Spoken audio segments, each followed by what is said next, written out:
Good evening. It's our honor and privilege to welcome a very tall personality, an institution by herself, a person who's really been multifaceted, and you leave her in any position of responsibility or service, she will make her mark there. I'm going to introduce somebody who really doesn't need an introduction in the country or outside country. She's been a Maxose Award winner. She's won numerous accolades. She's been an exemplary public service uh, professional, a public service servant, being in the Indian Police Service. Uh, Recently, she completed her term as the governor of Puducherry, which was earlier called Pondicherry. And today we are talking to Mrs. Kiran Bedi about her latest book, which is called Fearless Governance.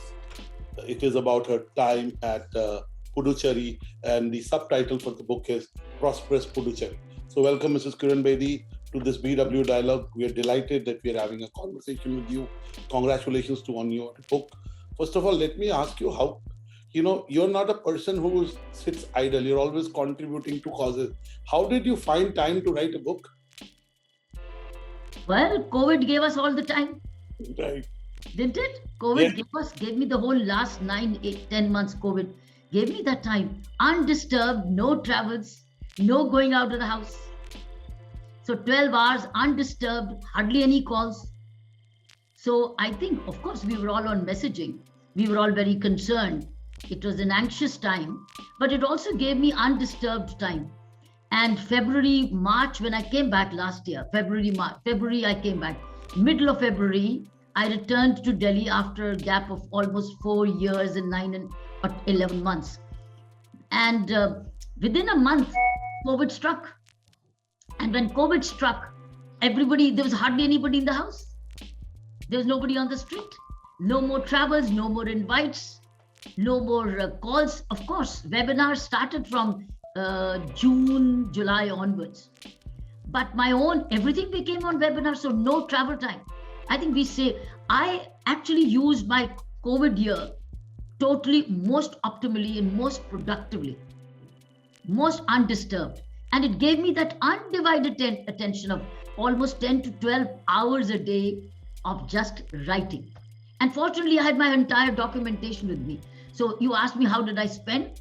I reviewed my documentation, which I'd brought from Rajnivas, which I'd carefully and very, very methodically organized, because I knew I was going to write a book one day. When I would write, I did not know. When I would be relieved from my work in Pondicherry, I did not know. But I was ready for any day. I tried writing this work while as Lieutenant Governor, but I couldn't get that undisturbed time. Writing requires a continuity of thought. Otherwise, if you have a break, I noticed if I would write a chapter and I revisit it after 5 days, I would rewrite it. I would change, the mood changes. So I got a very undisturbed time. So my book has been written in only just 10 months. Just 10 months. But the documentation was of almost 5 years. So that's how it was. Yeah. Now, you're known for making an impact. You're known for, and I have said this in a column about you. In the questions that I sent you as I was preparing, that you're not a person who lets an opportunity to improve, to serve, to make an impact go away. And when I was reading the book, it came across to me that this book in some way was a chronicle of the impact you tried to make. So let's go chapter by chapter, section by section. But let me first bring in the acronym that you put in when you made your first speech, as acceptance speech or the swearing in speech as the governor of Puducherry, and you call it TEA, Trust, Empowerment and Accountability. Even in the book, you talk about TEA. Give us your insights into how did the TEA play out in Puducherry? It's very, very important to open your account. Your first speech as a Lieutenant Governor or a minister or a leader of a corporate, you must share your mind and vision and your expectations, not from others, but from yourself. What do others who are going to be receivers of your service expect from you? So I wanted to be known in the oath ceremony itself, though that's not the ritual. Ritual is you take the oath that I shall swear by the Constitution, bearing the integrity, etc. And you go. Don't make a speech. I was told by my office, ma'am, it's not a ritual. You just take the oath, swear by the constitution that you will uphold the integrity, etc., and you do not say anything. I said, no, I shall. I shall. And I prepared my own thoughts after I had done some understanding of what's prevailing in Puducherry. What I realized was certain things were very missing. And I have to send the message of integrity, accountability, alignment, teamwork, and that everything will be aligned to the prosperity of Puducherry. So I'd read, I'm a reader of lots of books. So I think it was Jack Wells' acronym or Stephen Covey's, one of those, Jack Wells or Stephen Covey's acronym. It had stayed in my mind. So I gave this tea mantra in my oath ceremony, saying, this is what I shall stand by. I shall be worthy of trust. I shall empower you all, and that I shall be accountable.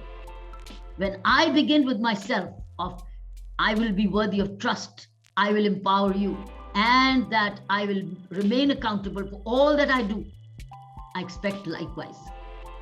That was the message. And number two, the mission statement was prosperous Puducherry.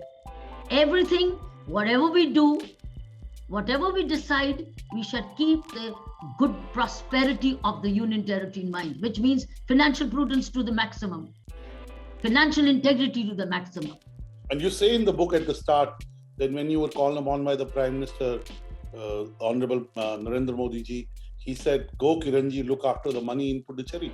So he did signal to you that you needed to clean up some of the things that were not in the true interest of the state, and financial prudence, financial integrity must come into play, which is what you're known for. Go on, ma'am. It's true. When the Prime Minister invited me and asked me if I would be willing to go to Pondicherry, I said, what better? Because it's the first time, Annurag, I ever in my career was asked ever respectfully, would you like to go there? All my postings had been posted to, and you get the order with immediate effect till further orders. You did not know how. So I was always sent. I was never asked. So therefore, this is the first time I wondered, here comes the Prime Minister of the country, and he's asking me, Kiran ji आप LG Pondicherry जाना चाहते हैं, और ये भी कहा तुरंत जाइए, अब रुकना नहीं है, अब और कोई काम नहीं, यही काम है, और याद रखना वहां जाके पैसे का बड़ा ध्यान रखना. I was wondering what is so bad in Pondicherry that he's only telling me this, that वहां जाके पैसे का ध्यान रखना. That is what is meant. So I was looking at then I coined the word prosperous Puducherry, that all money spending, financial prudence is the key to prosperity. Decision making, after all, you need resources for infrastructure, welfare policies, etc. So this is how I gave the tea mantra, and the message to the public was loud and clear. I'm here, you trust me. I'm here, I shall empower you. And I'm here that I will be accountable. But remember that all the policies which we will be taking, and that is also a message to the politicians of the day, the bureaucrats of the day, civil servants of the day, people of the day, that let's all work together and fully be accountable. So that is how this tea mantra was set. And prosperous Puducherry was people. We are here for your prosperity. Raj Nivas is not going to be a palace. It's not going to be closed door. It's going to be people Nivas and not Raj Nivas. So we made it truly a people Nivas, so that this office is for you. Trust it. We are here for you. So I think these are the first messages in the first speech I gave, which helped me open my account and win over. And I did not know Tamil. I was an outsider.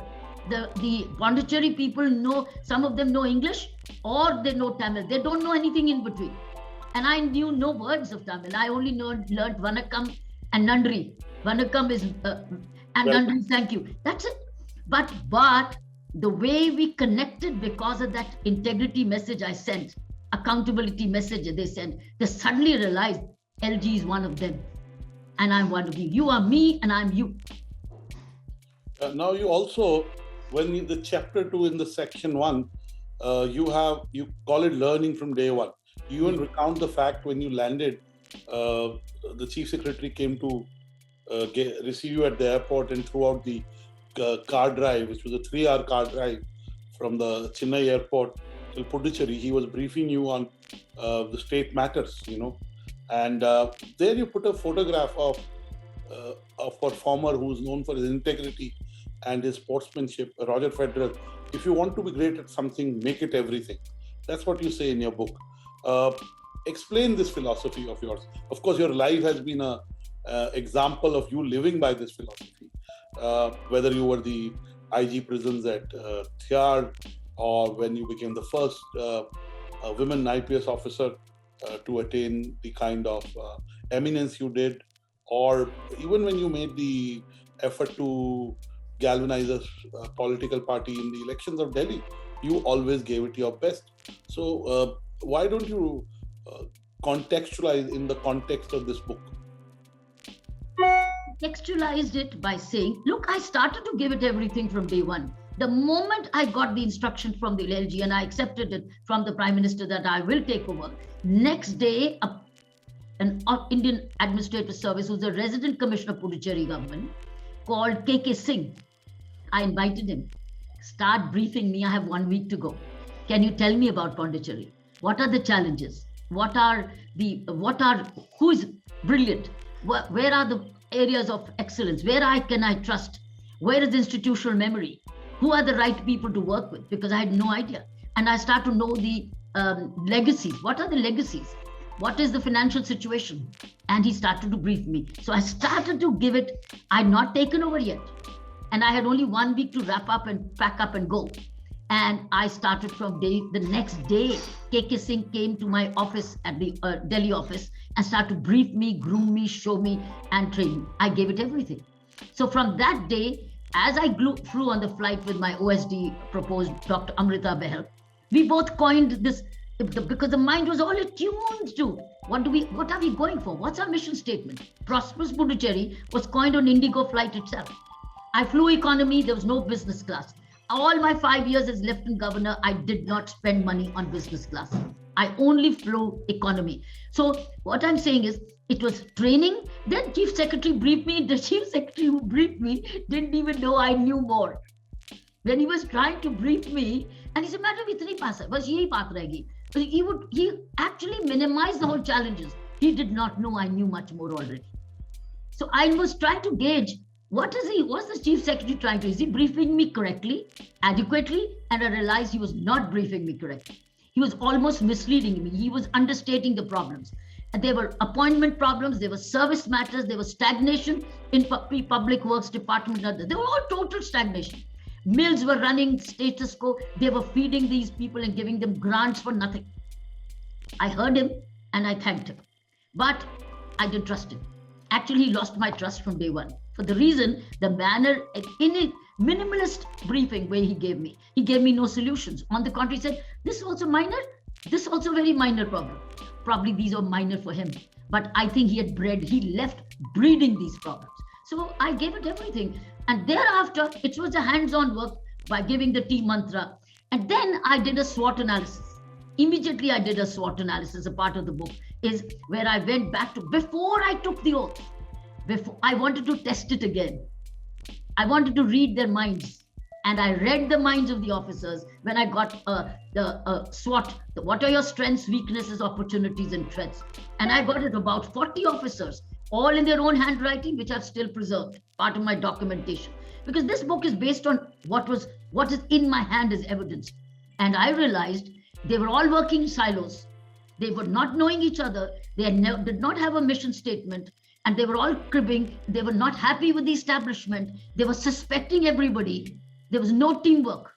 So I knew that I need to restore trust. I need to empower them. And I need to offer my own accountability.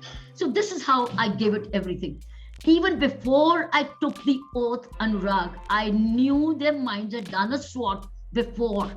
In fact, when I entered the office in the morning and my secretary, Mr. Nidhi Das, took me to the LG's chair, saying, "Ma'am, this is your chair." I said, "It's not yet my chair. I've not taken the oath. I'm not going there. I've yet to take the oath." I was in no hurry.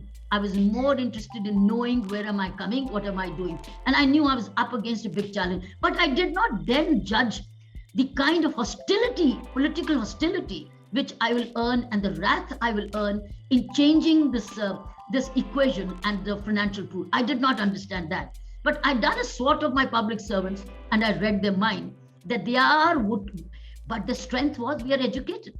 Their strength was we are young, we are keen. But their weaknesses were they were disjointed. They were also very poorly equipped. They were poorly trained. Many of them had not gone to any induction school.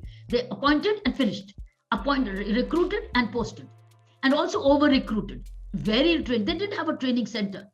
They didn't have a training center. So that was how I gave it everything. Because by the first day itself, I started to know all challenges from all directions.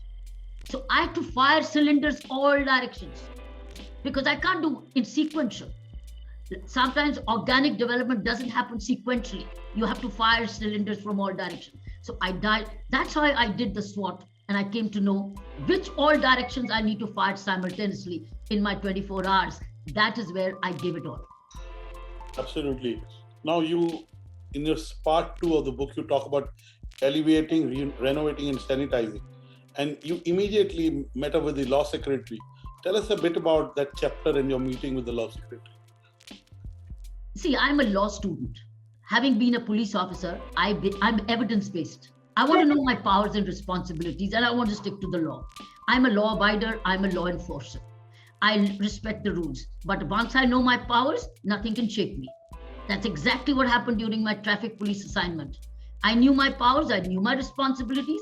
Traffic cops were going, you are empowered. Go and do the following. Nobody can question you, provided you are honest in your work.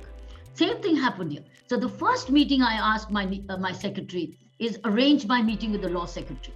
I want to know my responsibilities and powers. What are my limits and what are my scope? And he told me one word. He said, ma'am, the buck stops at you. You are not a ceremonial head as a governor. You are an administrator. You are a lieutenant governor. And in the lieutenant governor, these are the rules and regulations. Financial powers stop at you. You are heading the consolidated fund of Puducherry. Of Puducherry. So you are responsible for the financial integrity of of all the expenditures. 2, you are the finally on service matters. You are you can do no class 1 grade A postings and transfers can be done without your approval. 2, 3, all policies have to have your approval. All legislation which the state legislature, union territory, has to have your prior approval with the prior approval of the President of India. So what is left? Service matters with you, with the lieutenant governor. Finance is with the lieutenant governor. Contracts are with the lieutenant governor. Your policies are with the lieutenant governor. Then you are an executive head. So when he told me these are your powers, these are the rules, I read the rules, and he also said all the secretaries of the government, they report to you in the sense that they have to keep you informed of all the developments, all the instructions they receive from anywhere. So they have to, and the files have to come to you for certain approvals. I knew my powers. I now knew my responsibility. So the responsibility was enormous, which means I have to, service matters were all at this. Then my secretary, my personal secretary, private secretary, Sridhar, he gave me a written note with the rules and the powers. I read them again. I said, now we get going. It's not, oh, I got a lot of power. No, I've got a lot of responsibility. Now I'll steer it. But now I knew if somebody shakes me up and say, oh, you don't have the power, I can show them the rule.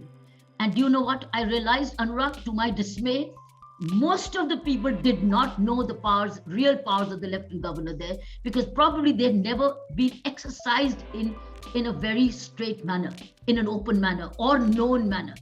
So one had to really educate the rank and file. Even the officers did not know. Sometimes the officers would go to the chief secretary and ask, yeah, somebody, अरे LG के पास power है ये करने की? LG के पास हमको बुलाने की power है ये? LG के पास हमको approval लेने की power है? They had to be told because they were not trained. Nobody had done that. Maybe that challenge was never there. Maybe it was all in alignment. Everything which was happening before me was in alignment. Maybe rightly or wrongly, I don't know. But the fact is, I know of many things which is not in they were wrong. They were principally unfair and corrupt, actually. Recruitments, over-recruitments were done in alignment. In alignment. Policies just put in place was in alignment. expenditures, many things bought more than they needed and dumped in the store as freebies without any proper sanctions, contracts going on without when in nomination, when contracts have to be a proper tender system, sealed covers, it was done by nominations. Or isko de do, isko de do, isko de do. So, well, who was approving these? So certain things were not correct. They were principally dishonest. That was where I had seen that. So I think that's where I realized that something's gone wrong and has to be done. As I start to correct, things started to hot up. You also talk about the fact that you banned the VIP siren. You have a chapter, and that was symbolic. It also made headline news across the country. Give us your thought process in implementing that stuff. I hate the siren. I hate dislodging people. I hate disrespecting. I hate usurping their space and right. I hate pollution. So the first time I was taken in a zoom, zoom, zoom, people started to get pushed out. They shoved out, and they suddenly realized, who's that? Oh, LG. My God, I saw these people being pushed aside. I imagined myself if I was there and I pushed aside. What would I think? So I told my driver, tell the pilot to stop it. I don't want this. Just follow. But they didn't know how to coordinate amongst themselves. They didn't know how the traffic would be managed if we'd go the LG without the siren.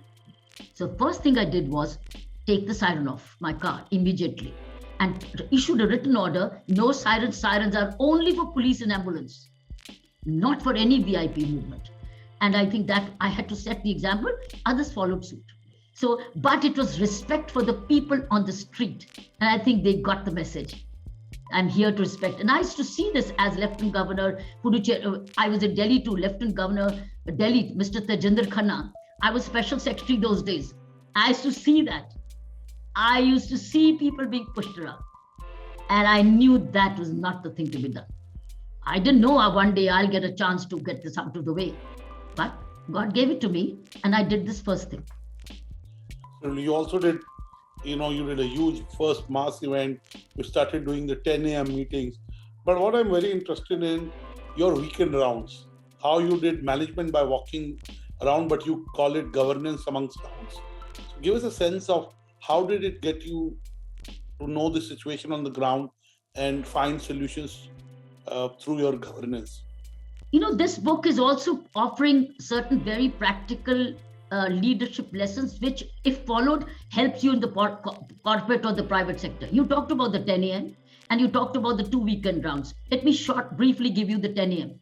10 a.m. meeting was where the team of the secretariat convenes and meets at 10 a.m. Means it sorts out what happened till yesterday, what's happening now, what's expected, what are the challenges which have come, what's come in the newspapers, what's come through grievances, so we were all meeting, the secretary, my private secretary, my additional secretary, the PRO, the controller Raj Nivas, my ADC also was a part of the 10 a.m. My OSD, we were all convening sharp 10 a.m. clock. And then we took those reviews and we minuted them. We reviewed the past, we prepared assessed the present, planned for the future. And that was, thereafter, there are no meetings. Thereafter, you go back to work, nobody will call you, and you're on your job. Thereafter, I and my own secretary worked together clearing files. We had planned we improved yesterday, we planned for the day, and thereafter we were free, and I was then taking over the next appointments. Now, weekend rounds, which you talked about, and it was minuted. Then we started the every meeting with the review of the past to see everybody's done what they were supposed to do. And I found, because of this review, but I must tell you initially my team members took time to open up. They were wondering, if they open up with me, how would I take it? And I told them, I'm trusting you. You trust me. I will take the responsibility for the decisions you're taking, because that's my privilege. You give me clear advice, and if you don't give me advice, I'll hold it against you. I know in the beginning they were looking at each other. Bole ya nahi bole? Bole sir. I told them, don't stop looking at each other. You tell me, I'm asking you, give me your view, because we are all and that is how a coin came, Team Rajnivas. This became my Team Rajnivas. That means all decisions, credits go to them. A accountability comes to me, but credit comes to the team. But if there's a challenge and if I've gone wrong, it comes to me because I'm the leader of the team. So they realized they were very protected. They were only getting the kudos and credits, while ma'am is the face behind when it's something not going right.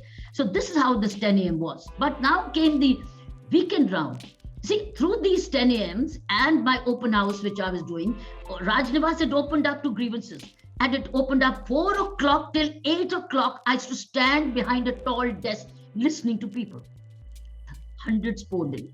All old grievances poured in. Now came the situation. Ye bhi kharab hai, this is also wrong. This is also wrong. Ma'am, this is injustice. This is my house has been taken. This is the pond. This is the canal. This is the broken down bridge. This is a pothole. All that. This is a broken down school. What do you do with it? When you opened up a system and people come to you with grievances, what do? Order inquiries? Paper reports? Wait till the cows come home? No. Not till the cows come home. You go to the issue. So we used to pick and choose, but then do you do it during the day? No, during the day there was a lot of work to do. So, but what do? I dedicated every Saturday, every Sunday morning of mine from the day 1 till last day of my work as Lieutenant Governor, we went to the spot selectively and we let the officer know we are coming to the scene. We got the person who came to complain. Do you know my first few rounds were on the request of the local representatives. They wanted my help to clean up a grand canal. It was stinking till hell. Even Rajnivas was getting that smell of a grand canal, which is an iconic building made by the French, which was supposed to take storm water, but it was taking sewage. It has become a sewage canal. It was stinking till hell. So the MLA of that area requested me saying, ma'am, come to the scene. Please see, we want help. Because the civil servants had failed to deliver or they failed to get it done. Threatened them that if you did not make Pondicherry clean, you would leave. Yes. Just to get that extra commitment. I became very sensitive to sanitation and cleanliness. I cannot take dirt. I have to have everything clean. So I cannot preside over filth. I cannot preside over dirt. And as a Lieutenant Governor who's primarily responsible now for the executive running, how can you have people with these garbage dumps and breeding viruses and sanitation, and you be a clean Lieutenant Governor office? No. That is when Saturday, Sunday, we used to bike around, we used to cycle around, we used to drive around, we used to walk around. And believe me, and there was, by the way, a company called Swachhta Corporation. But it was not, it had an army of 1,500 people, mostly women, to clean up. But they were not galvanized. They were not charged. They were not accountable. They would do it in their own style. But when we started to cycle around, when we started to go around, we started to run around, all women started to deliver. And guess what I did? Every shawl that I got as a gift, and there were hundreds of nice shawls which you get. There is a very good stores you get. I was gifting them to all sanitation workers. Morning, my dicky was full of gifts. So as I would drive, I would gift the shawls to these women who were cleaning. And believe me, they loved it.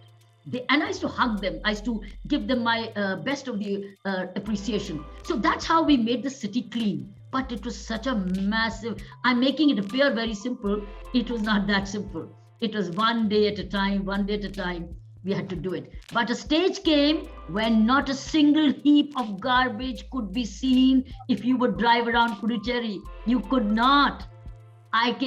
How dare something is left behind? And there were 2 times cleaning. There was a day cleaning and there was a night cleaning. We used to have 2 nights, 2 days cleaning. Swachhta Corporation with its army of 1,500 cleaned the city twice. I told them this is a tourist city and tourism is the economy and the backbone of us. We have to have a clean city for tourists coming around and for ourselves. And sure enough, it did. And wherever it was not clean, we would go there. That's what is to come through the open house and grievance redressal system. Every grievance, every petition was documented. You could trace the petition at any short notice. That's what the Secretariat did by creating a petition management system where we could trace any. So, and we used to pick Saturday, Sunday were dedicated, whereas it was a team which was go. It was a team of people went. always a team. Of course, it wasn't easy. The chief secretary of that time did refuse to come along with me. He said, Madam, I'm supposed to be invisible. Bureaucrat's supposed to be invisible. So I said, okay, don't worry, I will make you visible. And he decided, told many other officers also, don't accompany the LG. He tried to play politics. I said, okay, we'll take care. I did not wait for the senior most to come. We went. And वो बोला था ना, अकेला चला था कारवां बना. उस पौंडीचेरी में ऐसे हुआ. LG अकेली चली थी, सारा कारवां बन गया था. That's a fact. And there were officers who were loving it. There were many who were opposing it, but they did not know how to do it. But initially, the chief secretary who was opposing and weakening these efforts had to be moved out. I requested the government of India and he was moved out.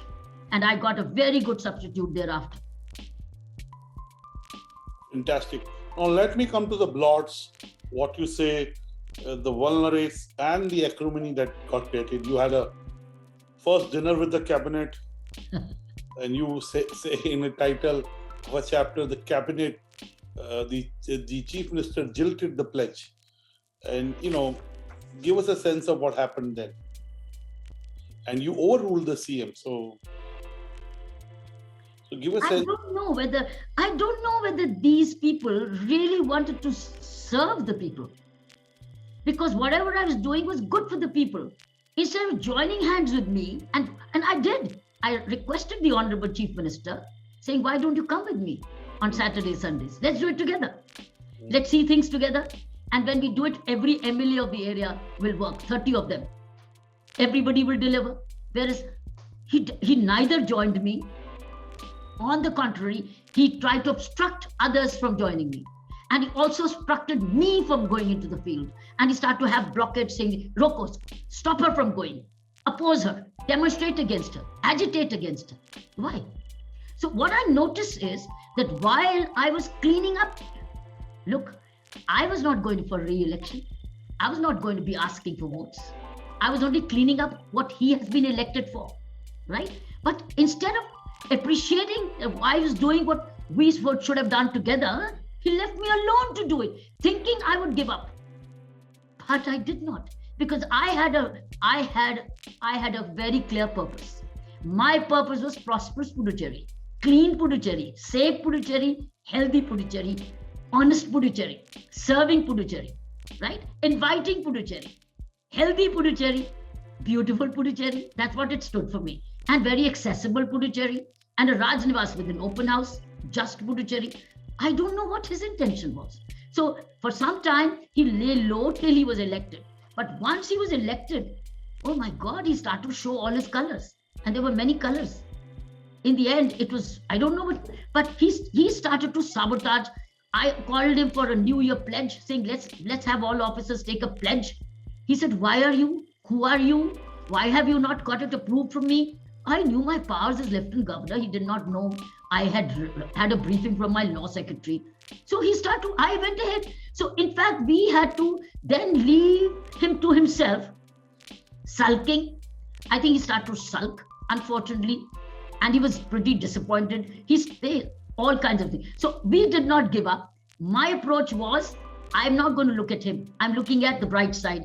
How many people are benefiting by all that we're doing? And there's so much of relief and joy amongst the people of Puducherry. Thank God we are being served. Thank God we have a listening post. Thank God we can trust somebody, even if they knew that I did not know the language, but I knew the language of love. I knew the language of respect.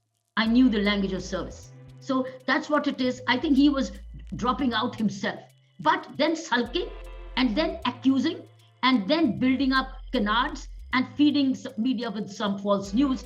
Unfortunately for him, every time he made a false news, we countered it. We did not let that false news stay, which also disturbed him further. He's being countered. I was then cartooned. All kinds of, they were asking for my recalls. But then this hostility began. So that's when the challenge became. That's where the fearlessness issue came. I think probably the word fearless came only out of this, where they are asking for my recalls, making agitations, wanting to get me out, trying to humiliate and all kinds of words. But the officers whom I charged up they continued to work fearlessly. But Fearless is your middle name. I know they even smashed helmets and so on and so forth. But the fact is, you stood steadfast, which is not surprising. Now, you also talk about officialdom in the part 4, and you talk about the medical mafia in Puducherry. Oh, yeah. Yes. So why don't you give us some insights into the chapter in the medical mafia? I think one of the biggest achievement is smashing the medical mafia. Till I came, till that year, till that time, till 2015, every student, first of all, NEET had not come. The merit list of NEET had not come. So it was very, very discretionary and high fees charged by the private medical colleges. Admissions were very arbitrary. And the cost of every seat was up to lakhs of rupees. And it was not a merit list. It was very, very arbitrary. When the NEET came, now the merit list had come, that you go by the merit. These many seats belong to Pondicherry, rest of go through the All India quota. It's very clear. Now, and guess what? Who was the beneficiary of till 2015? Most of them, these trustees which had been formed, who had the money power. And obviously there were political alignments. They had the money back. They are the ones who opened these in the garb of the trusts, medical colleges, but they were very heavy extortionist institutions which were actually charging exorbitantly from anybody. So people were paying lakhs of rupees under loans. Parents did not know where to go. They just did not bother. Courts were very expensive. So they somehow begged and borrowed to get their children. And also very patroning. Most of the empowered people, their children had a seat in the... So it was sometimes barter. You do this for me, we give your son or daughter a seat. So that was the kind of mafia we had at that time. When I came, NEET had come, instructions had come. But do you know the first year what they tried to do? Same mafia still wanted to manipulate. This was going on till in my open house, which was already, as I said, Raj Nivas is open from Monday to Friday to listen. Students and parents came and petitioned to me saying, ma'am, this is what has happened. They are not following the NEET. They are violating it. We need help. And that's when I said and it was last but one day. Till then, the health minister of that time, he was heading the whole scenario. I let them function. It was their responsibility as a health minister. When I realized that now the water's come up till here, it cannot be overlooked. I drafted in, I went and raided this office, and I found it red-handed that they had manipulated the seats. They had handed over, they had taken away government quota and sold the seats. That's when the whole thing started. I involved the medical council, I involved the government of India health ministry, I involved a lawyer, and the matters went right up to the Supreme Court. I was really facing the wrath of these people because they were losing all the bags of money which they were all making, both medical colleges and the vested interests, because now had hit. And guess what? Annurag, I brought the CBI. CBI registered an FIR against 16 officers. 16 officers included 3 IAS officers because they found absolutely, that's a different story, what they did later. But CBI for the first time stepped in. So CBI stepped in, Government of India stepped in, Health Ministry stepped in, right? Courts stepped in, pro bono lawyers, Mr. Menon kept in, all pro bono because students could not have voted.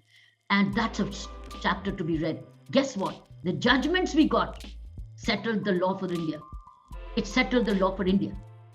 So today, no college can extort the money the way it was as usual. Now you have to go by the merit list. On the internet, you must say, on your website, you must declare what's your fee. You have to declare every seat by name, by merit list. You cannot deviate.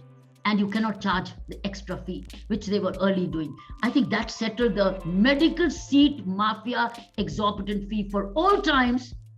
And the matter went up right up to the Supreme Court. But I brought in the Prime Minister's office. I brought in the Health Ministry at that time. I engaged with them because this is what's happening. Because after all, I'm a representative of the President of India. I have to engage them to say what's happening. And that really, really took the ground away from the vested interests. And I was their enemy number one. Lieutenant Governor was the enemy number one. But I was also friend number one for prosperous Puducherry. Absolutely. You were providing agile governance, as you say in your book. Now, you also, while you were doing it towards the end of your tenure, COVID also struck.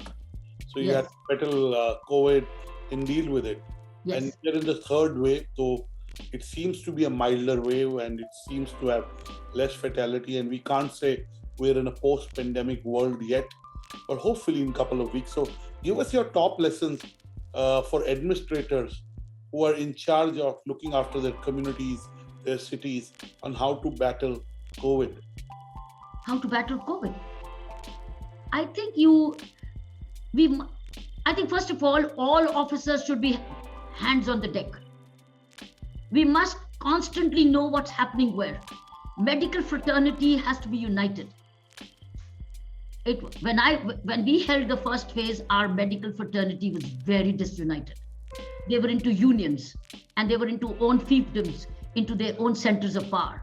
I think first thing we did to somehow capture the situation was we brought it on. But where are the medical students?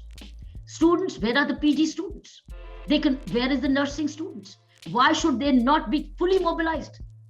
Why should they can be fully mobilized to help people? We did that, but we did it very late. That's when we did it very late, whereas we should have done this much, much earlier. And therefore, I think such situations, it's an internship. For them, it's an experience. Students should be mobilized. Even lab assistants, wherever a training program is going on, give them area duties and area mobility. What helped us is mobile vans. Mobile vans going in for testing people because people were hiding their fever.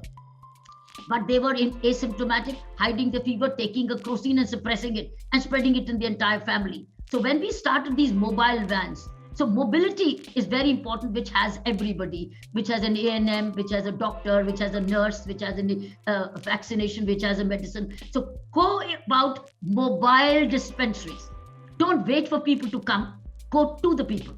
Go to the localities. Have everything around and see who, because people hide their fever. So the earlier you detect, the earlier you stop the spread of infection. So mobile dispensaries fully equipped with all medical facilities is a very key prevention.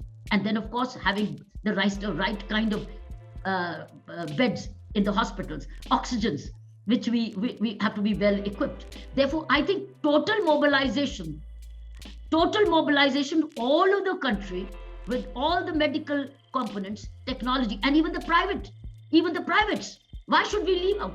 Imagine, give area-wise, give a small panchayat to that section of the students who are living close by. If those students are living close by, they can do awareness, they can do detection. So I think, open up all doors to finding out what people are saying. We had our mobile phones of all our officers, WhatsApp was 24 hours open. We had emails open. So anywhere, any information is coming, we would respond. The control room, the WhatsApp phones, the emails, the mobile vans, and the best of doctors, and retraining and regular review and constant communication to the people, what's happening where, and the right kind of treatment, the right kind of training. We involved the ICMR in a big way. They also came through the Prime Minister's office when I tweeted for help. A stage in Puducherry came in the first phase where we were in very dire situation. Till I sent a tweet of an SOS to the Prime Minister's office, sir, we need help. And within one tweet, the second tweet, the ICMR stepped in, and thereafter we have a reversal. It's all detailed in this. But I think the key is early mobilization rather than late mobilization, and constantly keep a watch and communicate, and you will be able to catch early. But I was doing regular everyday communication, messaging through media and a television and the Doordarshan, what is the state of affairs, which is the area, what we need. And the police played a very great role. They became from crime police to COVID police, where they had the microphones and going all over. If you are in quarantine, do not. And then the civil supplies department serving them food at their places. See, it's a very holistic environment. In the first phase, When I'd left it to the Honorable Chief Minister, who is the president of the disaster, chairperson of the disaster management, it was quite creaking. It was creaking and leaking. Finally, I stepped in saying, I cannot take this any further. People are suffering, because people said, ma'am, we need you to please take the lead.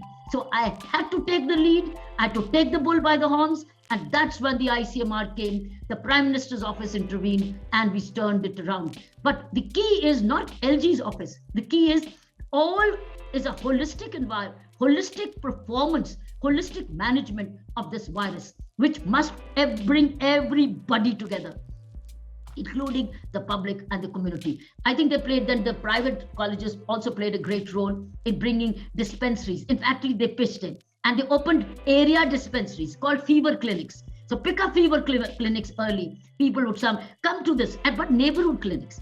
So you have to go to the people. Don't wait for people to come to you. Okay. And no wonder, Puducherry became the best governed state in accountability. And CAPSEC talked about it. The PI report talked about it. And you talked about very simple things. The 5 key good practices that you also put up in the Raj Nivas, and you said there's the grievance redressal system, the CSR mobilization in Mission Water Rich Puducherry, WhatsApp groups across rank and file, so communication is continuous. You talk about financial prudence and strict adherence to financial rules, and focus on officers-led field visits by convergence of departments. So simple things that can improve. Now let me focus a little bit on, you talk about no finish line, your letter, and again, the fact that you take everything seriously in a world which is becoming indifferent. It is getting corrupted or, insensitive, whatever word. We get too used to it. Chalta hai, right? You continue. Even when I'm talking to you, I see the same passion, the same fervor, that I first met you 22 years back, and I saw that, and really that counts. Now, in a world where leadership is becoming, and I'm not talking of anyone in particular, leadership sometimes is not sensitive, it is not compassionate, it doesn't place, the leaders don't place themselves in the shoes of the common person, some are, but how do you make sure post-corona leaders are more sensitive to people? They're also sensitive to themselves, self-care, both are important. But when you talk of public office, really it is about serving. And that somehow in the last few years have changed. Last 2 decades, how do you make sure, especially at the lower levels of the electorate, the MLAs and for them, not necessarily being elected is a way to serve. It's a way to aggrandize more wealth, more power, and so on and so forth. It's a way to achieve their own dreams rather than the dreams of the people they're elected to serve. So what is your commentary there? I think if you're looking at elected people, then I think the elected MLAs must be evaluated by the people. There must be a report card every 6 months. Every 3 months, it should be made public. Just as we're making public their criminal records, I think annual report by the Constitution, let there be a quiet survey, but the MLA's performance on water management, sanitation, school, education of schools, dispensaries, law and order, service matters, accessibility to people, integrity, I think get them evaluated. If you do an annual report card, objective systems need to be evolved where every MLA has to be evaluated, every elected representative, so that he becomes responsible. How is he dealing with contracts? If a contract is going, the name of the contractor, what is the cost given, on what basis was he selected? Open integrity systems, I think unless we do that, so people must demand that we will vote for an MLA who gives us an annual public report. Secondly is regular town halls. They don't do any town halls. They do one ways. So I think town hall for elected MLAs should be very, very necessary. Regular town halls, smaller groups, workshops regularly, and an evaluation. I tried to do that. I brought in the system of MLA annual recruitment. My God, It was shut down. I mean, it was said, "Ye kya ho gaya?" Nothing way. And I did not see most of these MLAs on ground. Why were these otherwise the ponds so dirty? Why were the drains all choked? Why were the irrigation canals all dry? Why were the schools so unclean? Why were the dispensaries not having computer systems and accountabilities? Why? So I think that's important. And these are all their areas. Why weren't resident welfare associations following the rules and regulations? Why were the roads having potholes? So if you go in for a little evaluation, and there are RWAs as an association can go for anonymous voting, go on online, I think it'll make a long difference. So MLAs, I think they are going to be judged after 5 years only. It's not fair. I think we must have an annual evaluation by the people in some anonymous way online. How is the rate your MLA on performances? Give marks. You will see at least thoda, little by little, if they start doing it, it will make the difference. And little will become cumulatively good. At the moment, I don't see any performance evaluation of the elected representatives prior to 5 years. And then what they say after 5 years is only about, this is what we'll give you, this is what we'll give you, without making any budget provisions. There is no money. You're already into a debt. You are into a debt trap, and you say, we give you this, we give you this, we give you this, but you never could give you, and you will not be able to give you. Who are you cheating? I think this breach of trust must stop, and performance appraisal must come in through an online system of open online, where you will see they will be on the ground, they will be walking the streets, and they will be meeting not only their own people who only voted for them. Once elected, you're working for everybody. So I think this is one. Second thing is, when it comes to public servants, the appointed people, they need to be visible too. Why should the education secretary not be every day on the ground? Why should the public PWD secretary not be starting? If all public servants, IAS and IPS officers, all India service, directors, state services, start the day in the field, to me, this is the key. Anurag, this is the key. If they are starting the day at 9 a.m. in the field, walk the streets, visit your school, visit your dispensary, visit your police station, visit your office. No inspections. You're visiting. Everything will be clean. Everybody will be on job. Then you start hearing. I think what made a lot of difference for my working is my 101s. I regularly did 101s, one-to-one at 9 a.m. with one officer, where I came to know them by name. I came to know how they were doing. They talked to me as a mother, or I talked to them as a colleague, as a member of the family. A stage came where my entire Puducherry officials became my large family because of one. No minutes, no recordings, no punishment, listening to each other. I think if officers do this kind of visibility, communication, you will get to know. So you will become sensitive, because you'll see suffering. You'll see things will clean overnight. If Indian bureaucrat starts the day from the field before he or she comes to the office, your half of the problem is gone, just by one. Do not start your day in the office. Start your day from the field. Pick up anywhere. Go anywhere. Be visible. People should know your name, and you should see the problem directly. Then your juniors will not take you for a ride. Your money will be correctly spent. Fantastic. My last two questions before I end. We are about a week before the budget. The budget is coming after 21 months of Corona, and just ahead of the very crucial assembly elections, especially in the state of Uttar Pradesh. Budget is also a political statement. For example, the last 7 budgets of this government have been dedicated to the bottom of the pyramid. The last budget was focused on agriculture and rural strengthening. Do you, as you've been in various positions. You were in the bureaucracy, being in in the IPS. You've now served a constitutional post as pretty much as the head of the institution, while there is an elected chief minister, as you yourself shared. The LG is where the buck stops. What do you think this budget needs to have to be able to deal with what is needed right now?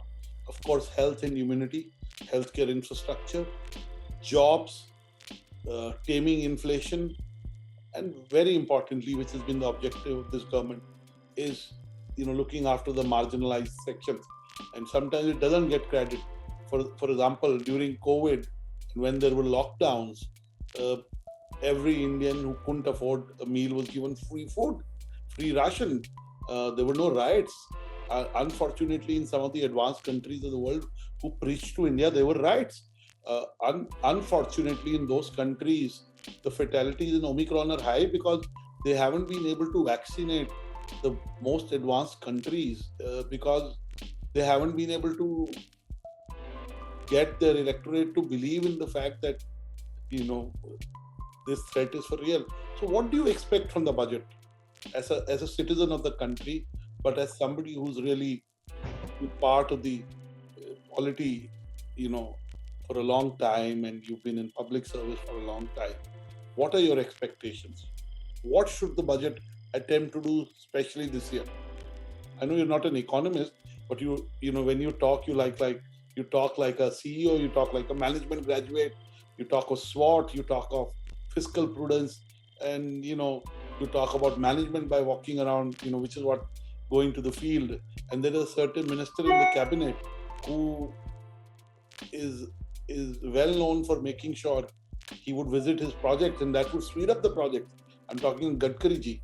He's very well known to go to the highway projects that are happening to inspect them, and that does make an impact on all the stakeholders to make sure that the commitments are kept. So, what is your expectation from the budget? Look, I have no access to the. I think we've not even the economic survey has not been made public yet. We were looking for that when it comes, but I think it'll have to be very inclusive budget. Or it's like you have to tick the boxes. There is today the bottom. There is something between the bottom and the middle class. Then there's a large middle class. In the middle class, they are in both the sectors. They are into private sector, they are into public sector. Then you also have the wealth developers. You also have the wealth developers. I think the budget should be in such a way that it's so inclusive that everybody feels that they've been looked after, they've been cared for. Services, of course, be it education, be it healthcare, it's absolutely requirement. I think one thing we must immediately put aside money is to see our lower rung people who've lost out on education because of digital absence. And 70% of our children, 70% of the children, they need a tablet. They need a tablet. They need an internet connection. They need the power. All the 70% of our children, 30% have done well. They actually progressed. But 70% of our poorer children have lost out 2 years of schooling, if you ask me.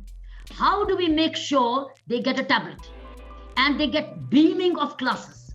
They get beaming of knowledge so that unemployability, which is illiteracy, which is coming through that, is immediately handled. So we need to have a budget for tablets. Every child having a tablet who is not able to afford. Just as we're giving food to them, we need to give them mental food. We've given stomach food. What about their educational food? So I think it's a big number. It's millions. It's more than 200 million. So with 200 million tablet, money has to be kept aside. Functioning tablets, performing tablets, beaming tablets. And how do you catch up? Today we'll have to do a lot of catching up for these little two classes, 2 years lost. There's no enrollment. How do they learn the basic alphabets, the 3R? They've lost out. Because I know, I'm speaking from personal experience, having, we do groundwork a lot. I'm not mentioning anything else. But the point here is, I think we need that. But that's one budget I will look for. Is there a budget in that education where everybody gets a tablet? Every child has a tablet and can read. And there's a Doordarshan or satellite channels or others which take classes. Class 1 beaming, class 2 beaming, mathematics class beaming, right? Science class beaming, because how long will it still? But we have to do a lot of remedial education. So we'll have to do too much remedial. So I think in education, I'm talking about education right now, remedial education, and then this cause of catching up and having access, because we do not know. So a lot of remedial at the moment is required. Otherwise, remember, all these children are dropped out. They are not entered any school. They've not. So I think I need to now work. That means the that there is something for the poorest child as well. While there is good skill development, the national education policy is skilling the other person who's going to the school, but there's somebody who's not even entered the school yet. So the first 2 years, which are very, very formative, we need to cover. But when I'm talking about other incomes, infrastructure, I notice this government, whatever infrastructure it is done at big scale. It's done not small scale. I've noticed the tendency of the current government, everything does it at big scale. And the rewards of this will be felt 10 years from now, 5 years now, from now. The roads, the airports, the railway stations, the transportation, right? The medical colleges, right? And all that water in every tap in the house, cooking gas in the house, direct bank transfer, bank accounts for all. It's done it very, very nationally. This government has done everything in a big way. And now the national education policy, where the skills development will take nationally, we now have to see that our services deliver. Whatever money is allocated, it's done prudently and is done honestly and done methodically and very sensibly, so that money reaches everyone. But every person, every section of society must feel included in the budget. I have no choice that Nirmala Sitharaman will do it, because I have great respect for this woman, this person, and I have great faith in my Prime Minister, because what I've seen him, he does everything in a way. Look at the way he did Swachh Bharat. If Swachh Bharat had not been there, COVID would not have gone. If things would have been all excreta around, I don't know, it would have built more virus. Swachh Bharat just divinely preceded COVID. Had we had, you know what, Puducherry needed 46,164 rural toilets. It needed 9,000 urban toilets, all made because of Swachh Bharat. And now that water is reaching in every tap, which is clean water. It's not an ordinary feat. Another 2 years, this will happen. So a lot of money will go into these essentials of sanitation, water, education, healthcare, medical education, skills development, direct bank transfers, food coming to your home. I think, and the common insurance. I think we are moving in the right direction, to my mind. It's not a political statement. As a citizen statement, I've seen this happen, and I think we will only be further picking it up in the next, because as economy picks up and as GST money, more income comes to the government of India. Thank you so much. My last question. While you talk about no finish lines, what next for you? Of course, you have a foundation. Of course, you're in the public space, so you do get invited to lots of initiatives where you motivate people. But are you looking to run for public office? Are you looking to look forward to more assignments of the nature that you did? I'm neither looking for any public office, nor am I looking for assignments. I'm looking at using this book, Fearless Governance, for grooming leadership of the future. That's right. I'm going to be grooming leaders. I do a Friday book show with children. Now I'm going to be talking about grooming leaders. I'm going to include my children and the future leadership in my Friday show, 5 p.m. every day, which I do from my portal, India Vision Foundation Demonstrative Learning. And I'll include youth and openly stream and take up one chapter a day. So I'll do the Harvard Business Method. I'll use one chapter, present this chapter as a case study, and I will teach them what is required if you come to a situation like this. So I'm more interested in the future build-up of leadership of my country. So I will work on grooming leaders using my book, this Fearless Governance, as a model. Fantastic. Congratulations to you, Mrs. Bedi, for writing this book, and I'm sure everyone will enjoy reading it. I strongly recommend it. And it is a very authentic account of what happened. And at the end of every chapter, there is a gist, there is a takeaway. So you're able to relate to it, even if you've not been in public service. So I would say it's a management book. I'd say it's a book, if you followed the principles that are enunciated in this book, you should do well in any position of influence where you have other people to influence. If you're a leader, whether you're a middle management in a company or a CEO or a founder of a company. So kudos to you, Mrs. Kiran Bedi. Looks like you just started. looking at the gusto, the energy, the passion you bring even to a conversation. I can only say it is very infectious. And I look forward to more interactions with you. And kudos and congratulations for writing this book. Thank you for this time, Anurag. Thank you so much. It is all mine. Thank you so much.